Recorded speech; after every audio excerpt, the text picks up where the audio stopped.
Hey guys, welcome back to my channel. My name is Prigya if you're new here, and today we will be covering safety gear. I usually wear the safety gear whenever I am at the skate park, but if you're a beginner, then definitely feel more than happy to be wearing this when you're first learning how to skate. So first off, helmets. This one is the S1 helmet, which is the one I currently use, and then this one is the 888 helmet, which is the one I borrowed from my derby team. On the outside, they basically look the same, like literally the same, right? However, I will say that this S1 helmet has like more protection because they have this lining, like this foamy type lining, and then this soft lining for your head. And this one just seems to have like a soft lining.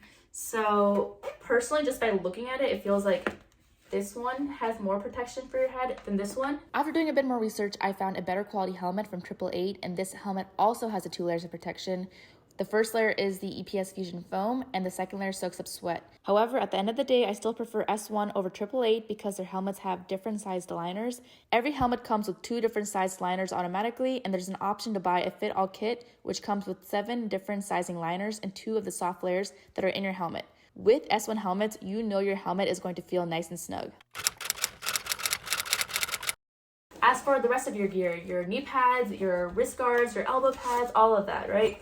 I would highly recommend the 187 killer pads. The one thing about this knee pad that's kind of good and bad is that you have to slip it on because there's a sleeve. So instead of just like putting this knee pad directly onto your knee like this, you have to actually like put it up your leg like this. So that's kind of annoying, and kind of a good thing too, in the sense that it's annoying because sometimes if you're wearing like looser pants like this, your pants will be like riding up with your knee pads, and then you have to like pull your pant down and pull your knee pad up. So that's annoying. However, the good part about the sleeve is that whenever you fall, I feel like the sleeve makes it more snug on your leg, so it actually won't fall off of you. And I just got the elbow pads that come with the pack. It's like literally a value pack. It's still expensive, but it's not as expensive as most knee pads and elbow pads and everything if you buy them separately. As for the wrist guards, these are the wrist guards that come with it. I feel like the wrist guards protect my wrists really well, but it's really annoying how quickly they kind of wear down like this, especially if you're someone like me who's constantly falling at the skate park. At the end of the day, I love my killer pad safety gear. After buying all my gear a second time through, a friend actually recommended the Pro knee pads from Killer Pads. If you're like me and crack your knee pads, this is a great option. These knee pads have even more protection than the knee pads from the pack, and you can easily replace the kneecaps for only $20. I definitely plan on buying these Pro knee pads next. For the next part of this video, we're going to be going over what to look for when you're buying your safety gear. So for your helmet, it was pretty straightforward. You want to look for 2 layers of protection, the hard layer inside the helmet and then the soft foamy layer inside the helmet. I just feel like that gives you the most amount of protection for your head, especially if you fall on it somehow, some way. As for the rest of your safety gear, it's really finding good knee pads and good wrist guards. Your elbows, you don't fall on as often, but having a good like set of knee pads and wrist guards is essential. And you want to be looking for knee pads that really cover your whole knee. You don't want to be buying knee pads that literally look like your elbow pads, because trust me, I've seen those and I think those are like biking knee pads or something. All I know is that someone tried to sell me on knee pads that looked like elbow pads, and I'm like, when it comes to my safety gear, I'm really like picky, and I needed to like really cover my full knee. How to know if your safety gear fits. So I feel like knowing whether the safety gear fits based off of the website is always an option.